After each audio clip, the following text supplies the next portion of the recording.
Ricardo.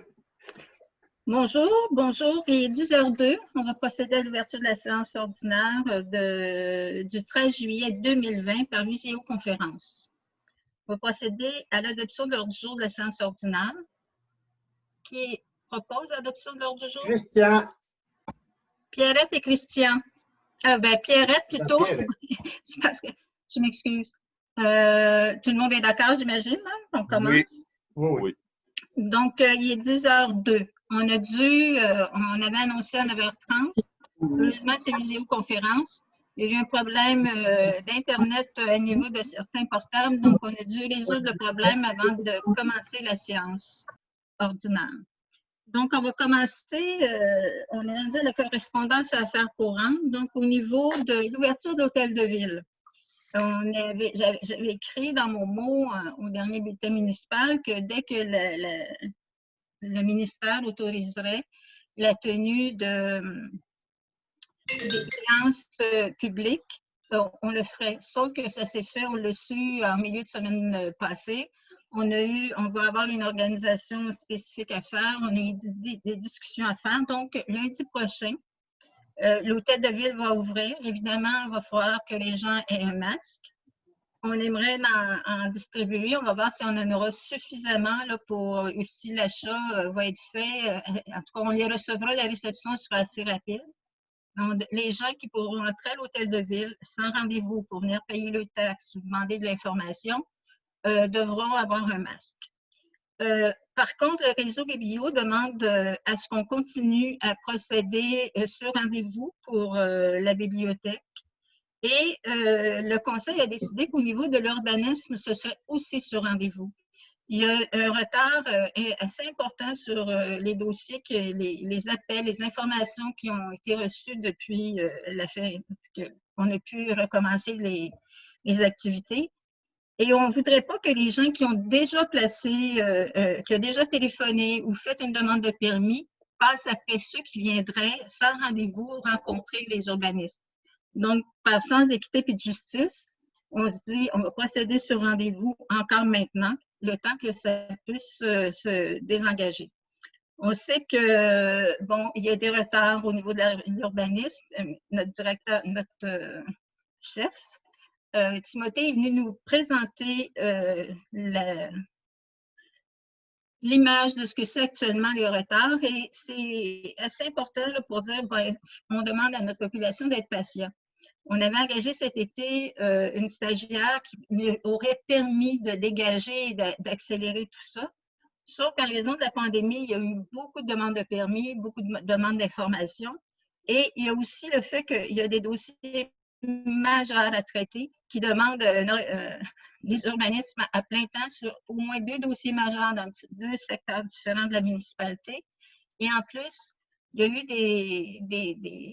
il y a des situations où on doit agir maintenant, constater et mettre des constats à cause des dommages faits à la rive. Donc, un muret qui a été construit, je vous donne des exemples, des coupes importantes, du sable rajouté dans un lac. Donc, ça nécessite beaucoup de travail au niveau des urbanismes actuels. Et on demande aux gens d'être patients. C'est pas, on aurait cru qu'avec une personne supplémentaire, ça aurait pu se faire. Mais je pense qu'on en aurait 5, puis ça serait aussi retardé un peu. Donc, ça fait partie de l'ouverture de l'hôtel de ville. Actuellement, la niveleuse a cassé. Les freins, je pense que c'est au niveau des freins là, qui doit être réparé. Ils vont pouvoir recommencer le travail. Je sais qu'avec les pluies importantes qu'il y a eu, il y a des chemins qui doivent être, la niveleuse devrait être passée. Donc, mercredi, ça pourra être, elle sera remise sur la route et la niveleuse sera passée là, rapidement mercredi.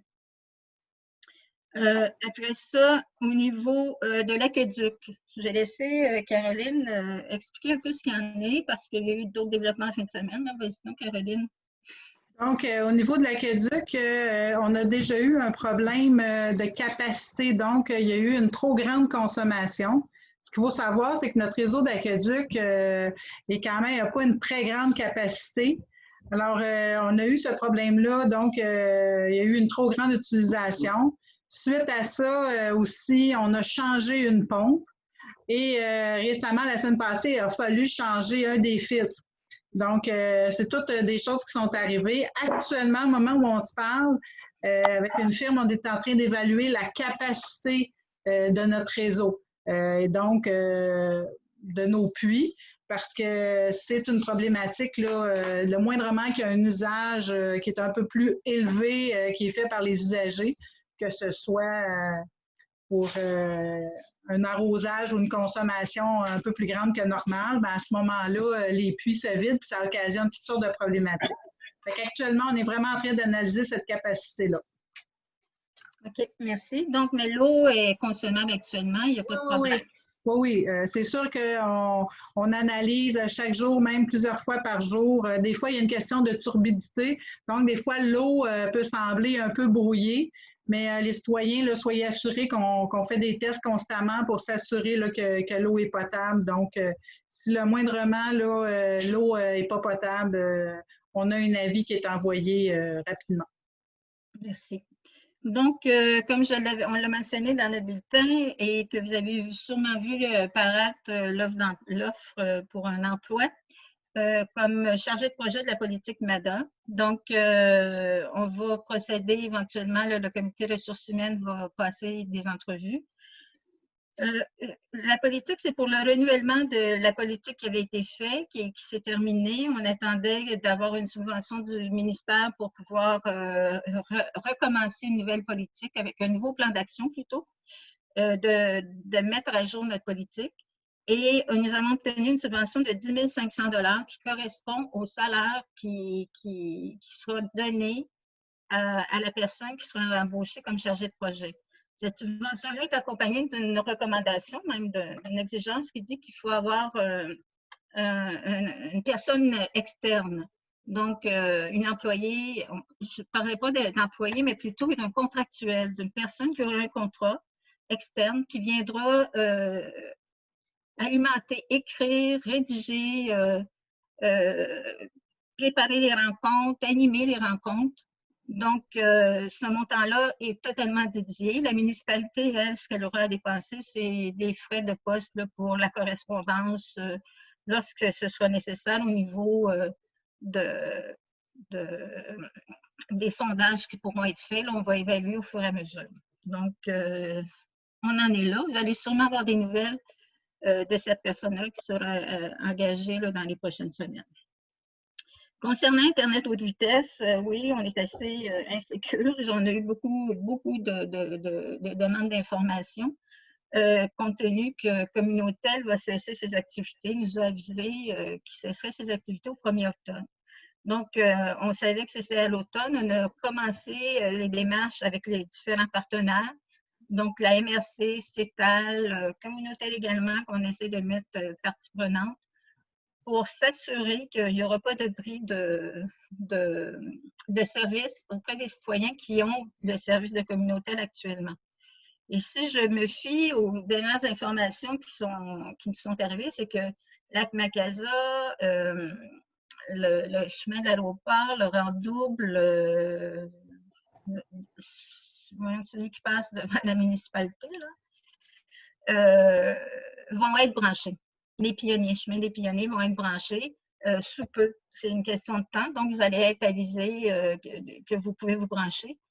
Donc, la cachée, ça va monter par là. Donc, probablement dans l'Ancêtre, qui n'avait pas été nommé dans la correspondance, mais compte tenu qu'on s'en va au lac caché, il va falloir qu'on passe par le Ancêtre. Donc, il y a quelques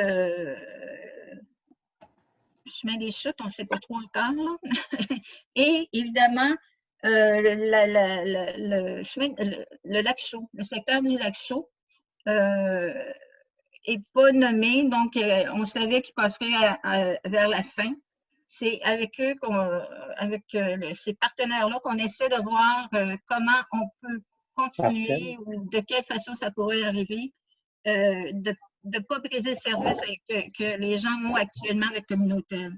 Donc, on est en démarche. On vous reviendra au fur et à mesure, mais c'est sûr qu'on va hâter, on va se précipiter parce que le 1er octobre arrive quand même assez rapidement. Je veux souhaiter la bienvenue à nos nouveaux employés. Annie Lajoie, qui va prendre le poste de directrice générale adjointe en remplacement de Caroline, qui va effectuer le remplacement, l'intérim au niveau de la direction générale, le temps que Étienne prenne son congé de paternité qui débutera en septembre. Donc, bienvenue. On a aussi un nouvel employé à la voirie, donc Normand Brochu. Ben, bienvenue à nos 2 nouveaux employés qui vont nous faire une équipe formidable. Donc, ça fait le tour, je crois, des dossiers, des choses depuis la dernière séance du Conseil. Des questions qui portent sur les sujets de l'ordre du jour, on va aborder toutes les questions. On a reçu plusieurs questions élaborées à la fin de la séance. Approbation des procès-verbaux de la séance ordinaire du 8 juin et des séances extraordinaires du 11 juin et du 22 juin. Donc, on le fait ensemble, Caroline. Est-ce que c'est la même personne qui va proposer pour les 3? Oui, on peut le faire une proposition en bloc. Oui. D'accord. Donc, qui propose l'adoption de ces 3 procès-verbaux? Raphaël propose. Ah ben, Raphaël, c'est beau. Oui. Pierrette? D'accord. Parfait. Donc, et Brigitte? Oui. Parfait. Merci. Donc, adopté à l'unanimité. On va commencer avec les résolutions. Dépôt de la MEDES concernant les faits saillants des états financiers du 31 décembre. Est-ce que vous me donnez l'autorisation de ne pas en faire la lecture?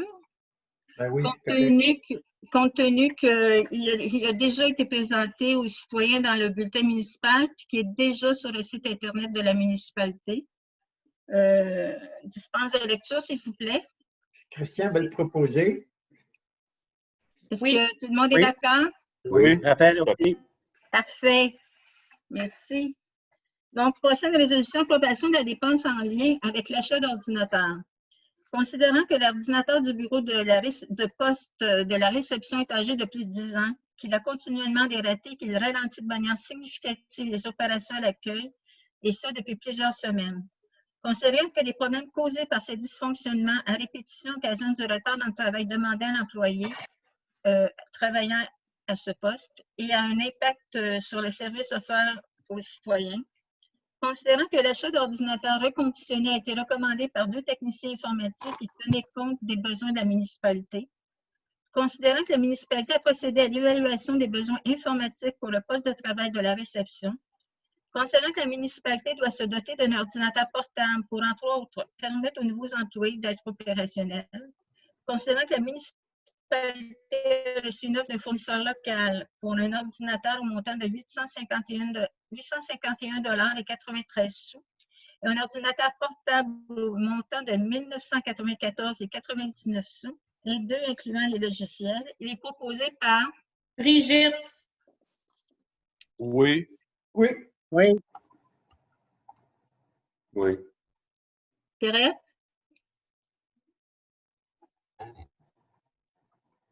Je l'entends dire oui. On ne l'entend pas. Je pense qu'elle doit pas voir son micro, Pierrette. Là. Et en dessous de moi, je l'entends. OK, donc, Pierrette, as-tu dit oui? OK. À l'unanimité, d'approuver l'achat d'un ordinateur de bureau et un ordinateur portable avec les logiciels nécessaires auprès de l'entreprise informatique des Vallées de Rivière-Rouge au montant total de 2 846,92 $, plus les taxes applicables. Quand je l'ouvre, hein? Pierrette. Là, il est tout. Je l'ai ouvert. Prochaine résolution. Acceptation de l'offre de service de l'UMQ pour l'accompagnement lors de l'exercice de maintien de l'équité salariale. Concernant que la municipalité a réalisé un exercice d'équité salariale en date du 31 décembre 2015. Concernant que la municipalité, comme employeur, doit s'assurer qu'au sein de l'entreprise, les emplois féminins reçoivent toujours une rémunération moins égale à celle des emplois masculins, de valeur équivalente qui s'y retrouvent. Considérant que la loi sur l'équité salariale oblige l'employeur à évaluer le maintien de l'équité salariale aux 5 ans, considérant que comme une entreprise évolue au fil du temps, plusieurs situations peuvent affecter l'équité salariale, Considérant que la municipalité veut réaliser une démarche exempte de discrimination fondée sur le sexe et être conforme aux bonnes pratiques en matière d'équité salariale. Considérant que le CAFO du capital humain de l'Union des municipalités du Québec a soumis une offre de service pour l'accompagnement dans l'exercice de maintien de l'équité salariale. Il est proposé par Brigitte. Raphaël? Bon, correct. Raphaël, est-ce que tout le monde est d'accord? Oui. À l'unanimité, d'accepter l'offre de service de l'IMQ pour l'accompagnement de l'exercice de maintien de l'équité salariale au montant de 3 900 $ plus les taxes applicables. Prochaine résolution, demande à la MRC d'Antoine Abel un lien avec la fin des services de communautaire. Considérant que c'est la responsabilité de la MRC d'Antoine Abel de procéder au déploiement de la fibre optique sur tout le territoire de la MRC. Considérant que la MRC d'Antoine Abel éprouve des difficultés externes à respecter l'échéancier prévu pour le déploiement des installations de la fibre optique, notamment le refus d'Hydro-Québec et de Bell d'octroyer les permis pour l'utilisation de leurs installations. Considérant que grâce à une infrastructure de fibre optique déployée par la MRC d'Antoine Abel, la coopérative de télécommunications d'Antoine Abel, CETAL, offrira un service Internet d'ici la fin de l'année 2020 ou au début de 2021 à tous les citoyens de la Macasa. Considérant que l'organisme communautaire offre depuis quelques années un service Internet à certains citoyens de la Macasa, considérant que le communautaire cessera ses activités le 1er octobre prochain et que certains citoyens de la Macasa risquent de se retrouver sans service Internet durant une certaine période, il est proposé par Pierre. Pierre. Oui. Pierre. Oui. Raphaël accepte. Parfait. À l'unanimité, de demander à la MRC de prioriser dans le déploiement de la fibre optique sur le territoire de la Macasa les citoyens qui n'auront plus de service Internet de communautaire le 1er octobre 2020. Je veux juste faire une petite précision, Caroline, c'est que Hydro-Québec et Bell ne refusent pas, c'est qu'ils ne mettent pas la priorité, là. Disons qu'ils laissent traîner. Là. Je ne veux pas qu'on dise qu'on refuse. C'est noté. Merci. Demande d'aide financière au programme d'infrastructure municipalité Amis des aînés, PRIMADA. Considérant que la municipalité a réalisé une démarche MADA en 2015. Considérant qu'une démarche MADA contribue au développement social, économique et communautaire des aînés et permet notamment de favoriser des actions concrètes pour les aînés. Considérant qu'une de ces actions concrètes vise à promouvoir les saines habitudes de vie dans un contexte de vieillissement actif. Considérant que la municipalité a reçu une aide financière pour procéder à une nouvelle démarche MADA permettant de mettre à jour son plan d'action à l'égard de ses aînés. Considérant que la municipalité désire adapter son milieu de vie à la réalité de ses aînés par la mise en place de différentes mesures. Considérant qu'une de ces mesures vise la diversification des activités de loisirs offertes aux aînés. Considérant que le gouvernement du Québec offre une aide financière pour la mise en place de petites infrastructures favorisant le vieillissement actif. Il est proposé par Brigitte. Est-ce que tout le monde est d'accord? Oui. Raphaël, oui. Oui, Pierre, oui. Et résolu à l'unanimité de déposer une demande d'aide financière au PRIMADA pour la réalisation de parcours actifs dans les installations extérieures de la municipalité. Il faut dire qu'une demande avait déjà été faite l'année passée et on n'avait pas été priorisé, c'était au niveau du gouvernement fédéral, on n'avait pas priorisé. Là, il y a un nouveau fonds qui s'est ouvert, donc on le redépose dans un fonds différent au provincial. Prochaine résolution, demande de rapport de la date limite de traitement des demandes de révision. Considérant que la MRC d'Antoine Abel est l'organisme municipal responsable de l'évaluation foncière pour la municipalité de la Macasa. Considérant que le service de l'évaluation foncière de la MRC d'Antoine Abel a reçu des demandes de révision administrative pour des unités d'évaluation situées sur le territoire de la municipalité. Considérant que le service de l'évaluation foncière de la MRC d'Antoine Abel ne serait pas en mesure de traiter l'ensemble de ces demandes de révision à l'intérieur de l'échéance fixée au 1er septembre 2020 par l'effet de l'article 138.3 de la loi sur la fiscalité municipale, considérant que le service d'évaluation foncière de la MRC d'Antoine Abel estime être en mesure de répondre à l'ensemble des demandes de révision au plus tard le 11 décembre 2020, il est proposé par Christian. Benoît. Ben là, j'ai eu Christian en premier. Le prochain coup, la prochaine résolution, on prendra Benoît, donc s'il veut. Christian. Oui, Raphaël, oui. Raphaël, Oui. c'est beau. Oui. Donc, tout le monde est d'accord. De se prévaloir des dispositions du 4e alinéa de l'article 138.3 de la loi sur la fiscalité municipale et de consentir à reporter au 11 décembre 2020 la date limite pour répondre aux demandes de révision de l'évaluation foncière pour les unités d'évaluation situées sur le territoire de la municipalité. Donc, on laisse une attitude à la MRC de prolonger un peu son travail jusqu'en décembre. Trésorerie, résolution d'adoption de la liste des déboursés et des comptes à payer. Considérant que la liste officielle des comptes à payer de juillet 2020 a été distribuée et que ces grandes lignes se résument comme suit. Compte salaire 67 659,33. Remise et déductions à la source DAS 28 966,81. Compte payé au 10 juillet 2020 127 815,90, incluant le paiement automatique. Paiement automatique RREMQ 6 687,47. Prélèvement 11 706,80. Compte fournisseur 75 844,54 pour un total de 311 993,86. Donc, vous avez eu à votre disposition la liste des comptes à payer. Est-ce que vous avez eu le temps d'en prendre connaissance? Ça va?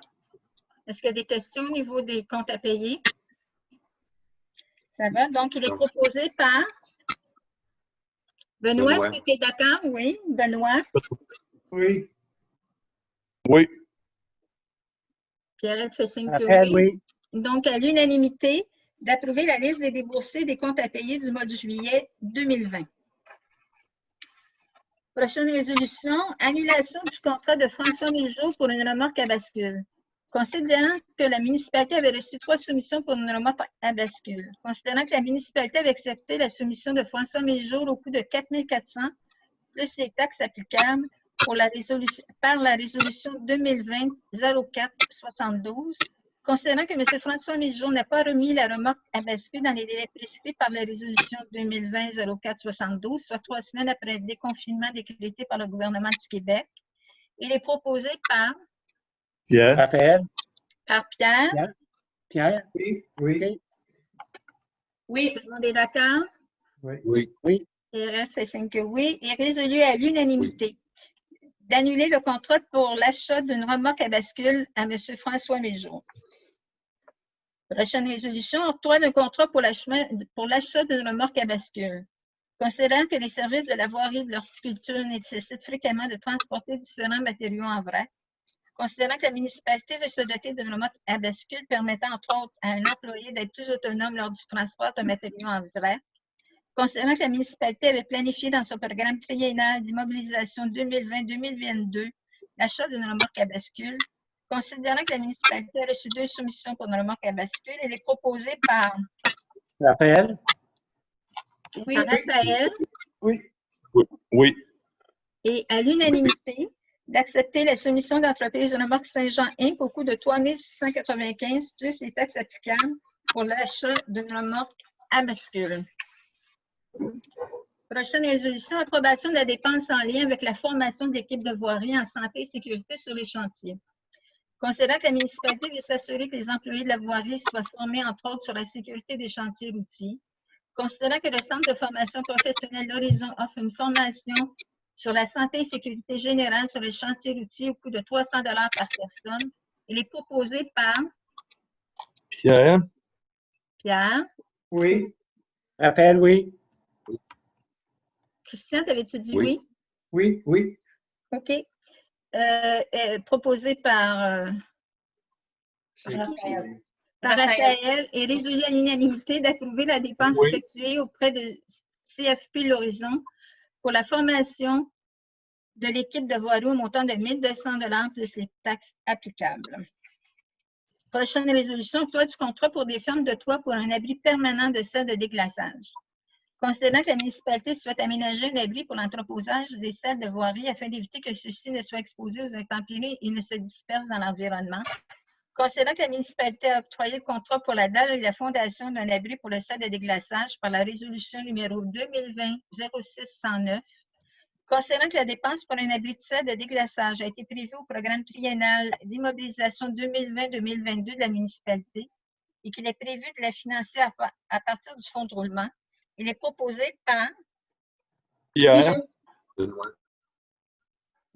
par Brigitte, parce que c'est elle que j'ai entendu, OK. et résolu à l'unanimité.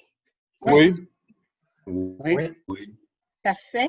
D'octroyer le contrat pour les fermes de Troyes de l'abri du sel de déglaçage à l'entreprise Structure Bois Fortin au montant de 1 597 plus les taxes applicables.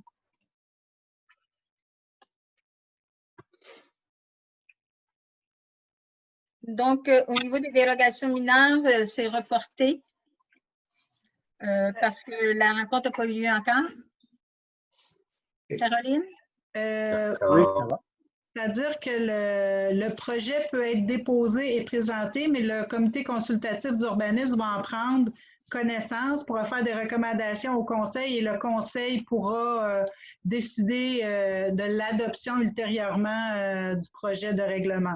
Mais ça demeure un privilège du conseil de déposer aujourd'hui ou non. Donc, il n'y a pas de présentation. Habituellement, quand on fait un dépôt, on le présente. Bien, je peux le présenter si vous voulez. Oui, oui. Ah. Donc, le projet, il est disponible, l'ancien projet et le nouveau projet. Ce qu'il faut savoir, il n'y a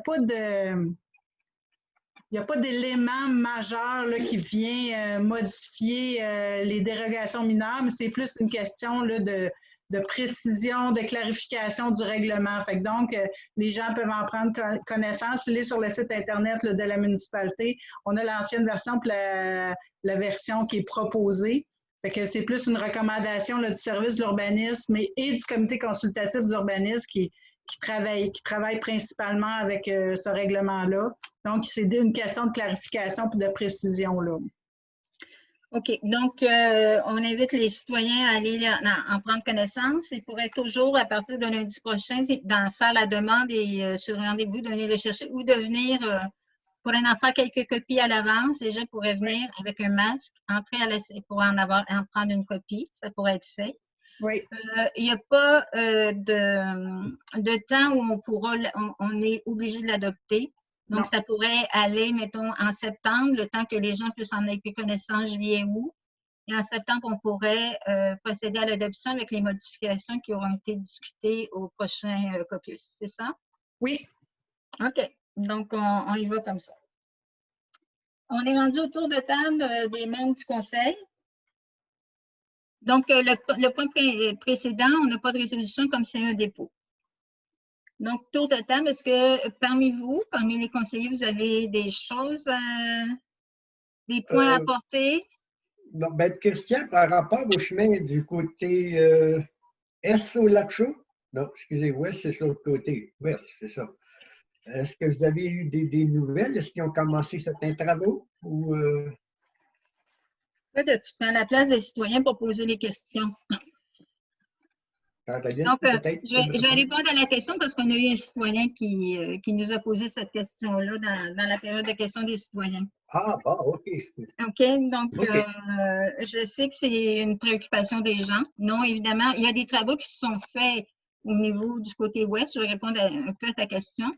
Il y a des travaux qui se sont faits, mais c'est sûr que le plus gros des travaux, ça va être un peu plus tard. OK, merci. Donc, c'est tout pour moi. C'est tout pour c'est des travaux là, urgents. Là, on n'est pas dans la construction ou la reconstruction du chemin, mais vraiment là, des trucs urgents là, que la voirie à l'interne fait. Là. Pour sécuriser le chemin. Oui. OK. Ça va? Oui. C'est bon pour moi. Ça va C'est pour bon les pour moi, autres? Raphaël. OK. Donc, on est sur le chemin de l'aéroport. Ouais. Oui, vas-y. Le chemin de l'aéroport nouvellement asphalté, bien, il y a une question d'un citoyen. Donc, ça me préoccupe, mais tu vas aborder la question en répondant à ce citoyen. Exactement. Oui, tout à fait. Donc, on est rendu à la période de réponse aux questions des citoyens. Comme j'ai dit, on en a eu quelques-uns. Donc, en lien avec, évidemment, la fibre optique, là, une question de M. Lambert et une autre de Mme Leduc. La fin des services, est-ce qu'il y a des choses qui vont être entreprises pour éviter le bris de service? Et Mme Leduc et Jacqueline Leduc demandent est-ce que ça va être cette année?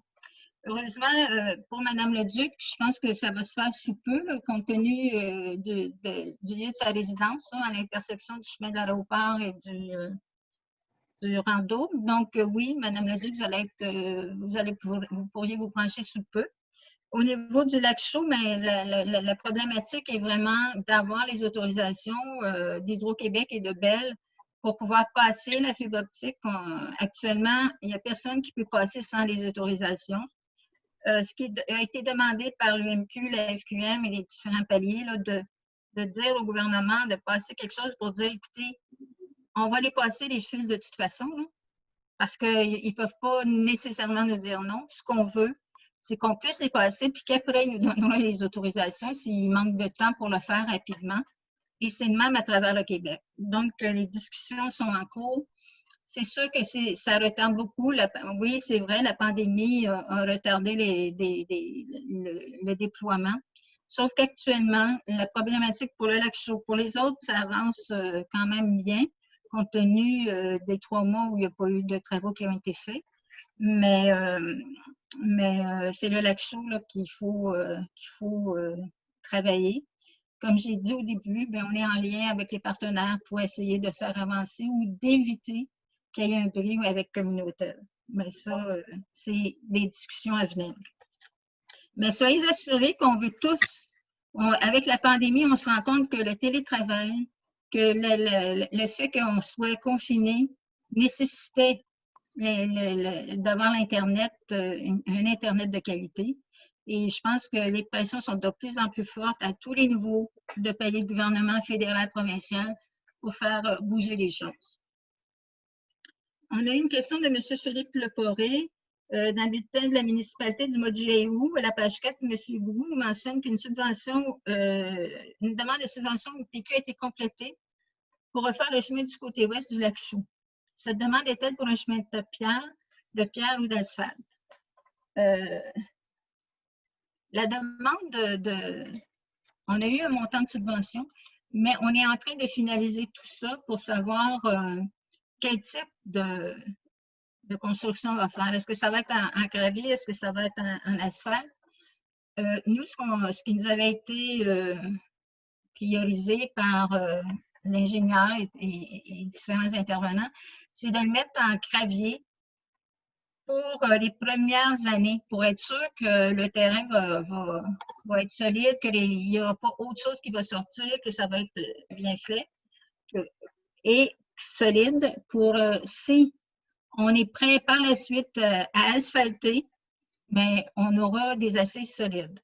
Par contre, l'asphaltage, si au lac Chaux on veut l'asphaltage, c'est sûr qu'il va y avoir des consultations publiques envers l'ensemble des citoyens. Parce que, évidemment, les coûts, là, actuellement, c'est quoi, 8 millions, Caroline, pour le chemin sans asphaltage? Juste le côté ouest. Juste le côté ouest. Et on ne parle pas d'asphaltage. Donc, on se rend compte que ce que ça pourrait dire de mettre l'asphalte au niveau du lac Chaux au complet. Donc, il y aura des consultations publiques. On espère qu'on pourra les faire dans la salle en bas, là, que ça va être peut-être un peu plus ouvert là, en raison de la pandémie. Mais c'est sûr qu'on va trouver la meilleure façon de consulter nos citoyens pour savoir comment ils pensent, quelles sont les idées par rapport à ça.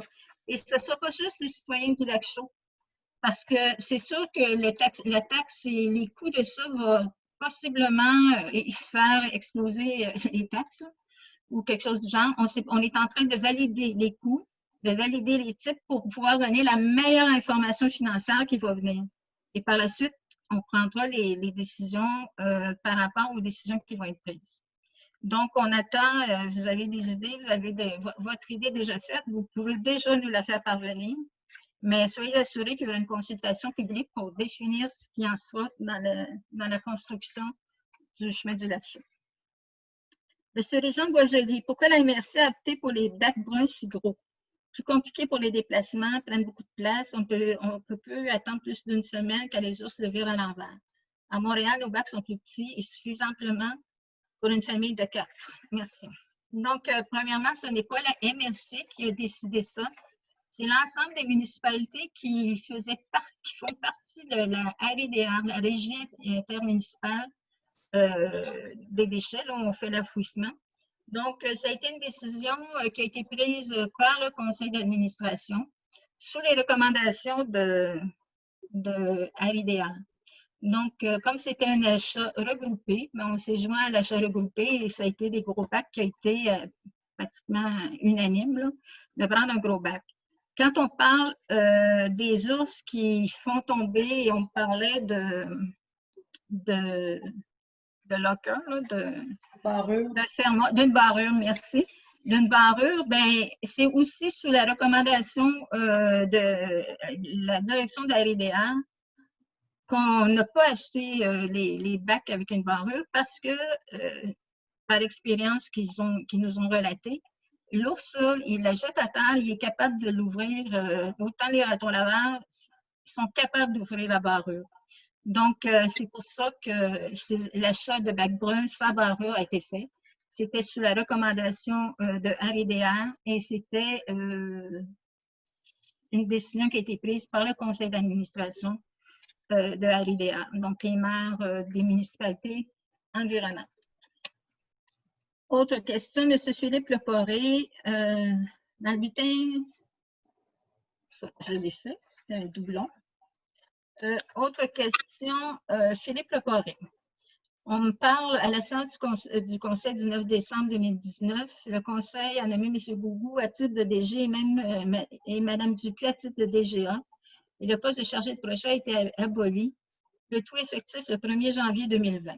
Donc, sa première question, est-il normal, après avoir aboli le poste de chargé de projet, que celui-ci soit déjà en phase d'être comblé et de façon permanente à peine 6 mois après son abolition? Le poste a été aboli et non vacant au 1er janvier 2020. Donc, je vais rassurer les citoyens. Le poste qui avait été créé, c'était un poste en prévision. On avait chargé de projet parce qu'on avait plusieurs projets en cours auxquels il fallait avancer, pouvoir les faire avancer. Donc, Caroline a été engagée, mais on l'a engagée 1 an pour lui permettre justement de prendre l'expérience pour remplacer, devenir directrice générale adjointe. C'était dans le but de former en plus la directrice générale adjointe, heureusement, qui aujourd'hui peut assurer l'intérim de notre directeur général qui va partir en congé de paternité. Donc, ça n'a pas rapport avec un chargé de projet, c'était un poste temporaire, on savait que c'était pour 1 an et c'était entendu avec le syndicat, tout. Tandis que là, pour la politique MADA, on a reçu une subvention du ministère de 10 500 $ que l'on doit attribuer à une personne, je ne dirais pas un employé, mais un professionnel ou un consultant externe. Donc, qui n'est pas engagé, qui n'est pas sur la paie de la municipalité et qui est exclusivement pour payer cette personne-là. Donc, si on prenait un employé de la municipalité, on ne pourrait pas utiliser le 10 500 $ de subvention. Le 10 500 $ de subvention, c'est pour le salaire et on n'entend pas dépenser au-delà de 10 500 $. L'entente va être faite ainsi faite que la personne est capable de nous monter le projet par expérience puis en accompagnement avec le ministère. On sait qu'avec 10 500 $, on pourra faire avancer la politique MADA et notre plan d'action. Donc, c'est pour ça qu'on on l'appelle chargé de projet, parce que c'est un projet spécifique d'une durée limitée du nombre d'heures équivalent aux 10 500 $ que ça va coûter. La municipalité, elle participe à la hauteur des frais de poste ou de café ou de choses de l'ordre des réunions. Donc, c'est pour ça qu'on n'a pas besoin de repartir un chargé de projet. On n'a pas besoin d'utiliser la personne au loisir parce que si on l'utilisait, on ne pourrait pas utiliser le 10 500 $ de subvention. Bonjour, M. Leporé encore. Je vous transmets 2 questions pour la prochaine séance. Est-il possible d'avoir des nouvelles de la construction de l'usine de cannabis? Mais oui, on est en lien, je ne dis pas quotidiennement, mais une fois de temps en temps, là, on est en lien avec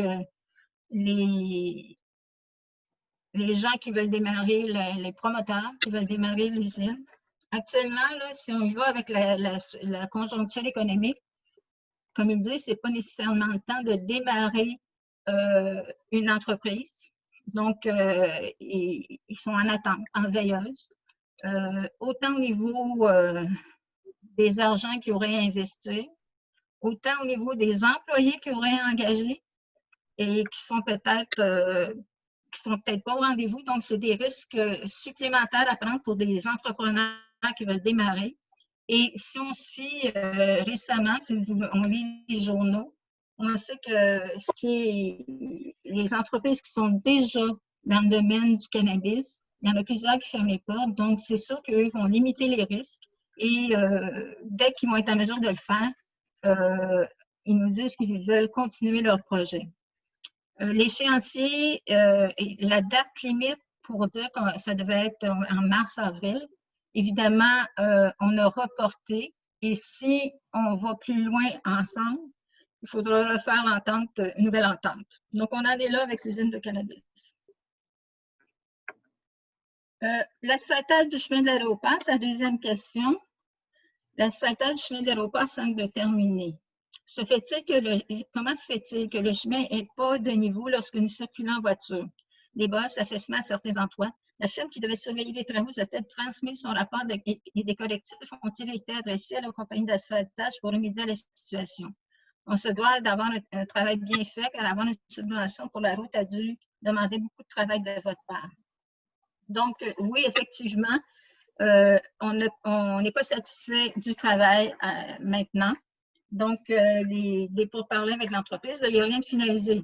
Il va falloir, les démarches sont là, avec le surveillant, avec Étienne, qui vont travailler à faire corriger ce qui est les défauts là, du chemin de l'aéroport pour se rendre là-dessus. Donc, après, on a eu question de l'Association des propriétaires du lac Chaux. Suite à la demande de modification de la zone de zonage campagne 03, afin que celle-ci devienne récréative au lieu de rurale auprès de la MRC, nous désirons savoir laquelle, lorsque cette zone deviendra récréative, serait-il toujours possible de posséder un commerce de location d'équipements récréatifs? Est-ce qu'une deuxième entreprise similaire pourrait s'implanter dans cette zone? Donc, actuellement, qu'on soit zone campagne 03 ou zone récréative, il peut y avoir une entreprise de location qui soit là. Ce qui ne peut pas y avoir, c'est d'avoir une résidence au même endroit que l'entreprise. Donc, c'est là la problématique. Et est-ce qu'il pourrait y avoir une deuxième? Bien, ça sera à voir au niveau de on n'a pas de restrictions au niveau des entreprises, là, mais ça sera en fin de discussion au niveau du caucus pour le moment. Mais comme je vous dis, la problématique, c'est pas de savoir est-ce qu'ils ont le droit de faire ça comme commerce, c'est qu'ils n'ont pas le droit de résider au même endroit que le commerce. Et que ce soit dans la zone campagne 03 ou dans la zone récréative, ce sera la même situation. On nous parle d'entreprise qui fait la location de balades en ponton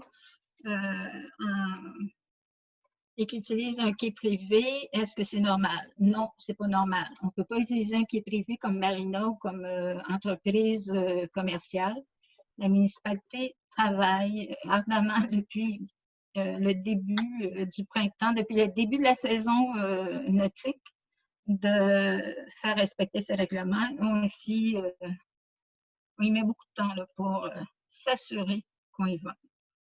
Est-il possible de faire respecter la signalisation actuelle des phases de stationner pour le bien-être des utilisateurs du quai et pour la sécurité des citoyens en cas d'urgence, parce que c'est là que passent les pompiers, les policiers, les ambulances s'il y avait une problématique, qui ferait respecter le règlement? Au niveau de la signalisation des stationnements, tout ça, c'est sûr que si vous voyez les citoyens qui voient des infractions, au niveau du parking et tout ça, c'est la SQ qui va donner des contraventions. Donc, on vous suggère d'appeler la SQ. Évidemment, de laisser un message à la municipalité aussi. Plusieurs plaintes concernant les locataires de motomarines qui font des courses entre eux. Il y a beaucoup de tapage autour, autant le jour que le soir. En plus, les motomarines ne possèdent pas de lumière, donc il est interdit de circuler à la brunante. Donc, ça aussi, on sait que la circulation puis la navigation, ben, c'est au niveau de la SQ qu'il faut le signaler. Et n'hésitez pas parce qu'à un moment donné, quand la SQ reçoit des appels puis que ça met la sécurité des gens en danger, bien, ils arrivent et ils viennent. D'ailleurs, ils ont déjà la semaine passée, je crois, vendredi passé ou l'autre semaine, débarqué sur le lac pour venir, suite aux plaintes des citoyens là, qui avaient des craintes sur la sécurité des utilisateurs du lac. Donc, je vous invite à le faire aussi. La SQ. En raison de la problématique actuelle au quai public et la grande période d'achalandage, est-il possible qu'un employé de la municipalité soit présent tout le temps afin de faire respecter les règlements pour le nettoyage des embarcations, le stationnement et la sécurité des usagers? C'est une grosse question que l'association nous pose. Évidemment qu'il y a des incidences financières importantes.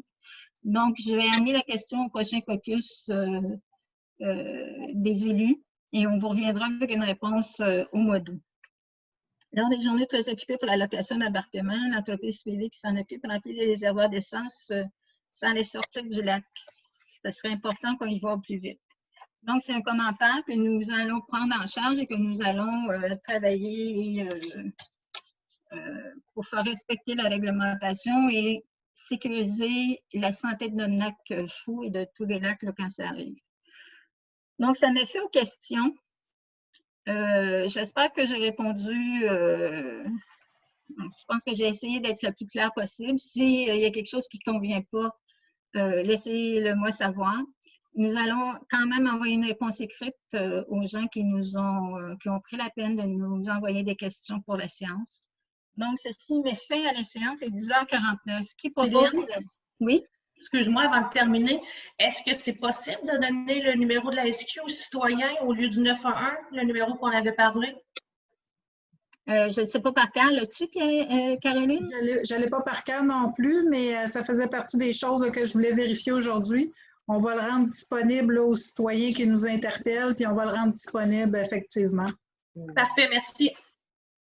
Et on pourra le mettre sur notre prochain calendrier, notre prochain bulletin municipal, là, parce qu'un coup qu'on l'a, c'est pour toujours. Là, on pourra l'avoir. Merci, Brigitte, c'est une bonne observation. Donc, est-ce qu'il y a autre chose? Non, ça va pour moi. Ça va? Bon. Donc, 10h50, qui propose la levée de la séance ordinaire du 13 juillet? Oui, Pierre. J'ai vu la main de Pierrette. Donc, Pierrette? Oui, oui. Pierrette? Oui. Tout le monde est d'accord? Oui, oui. Donc, oui. Bonne fin du mois de juillet et on se retrouve au prochain caucus à la prochaine séance du Conseil, tout le monde. Soyez prudents.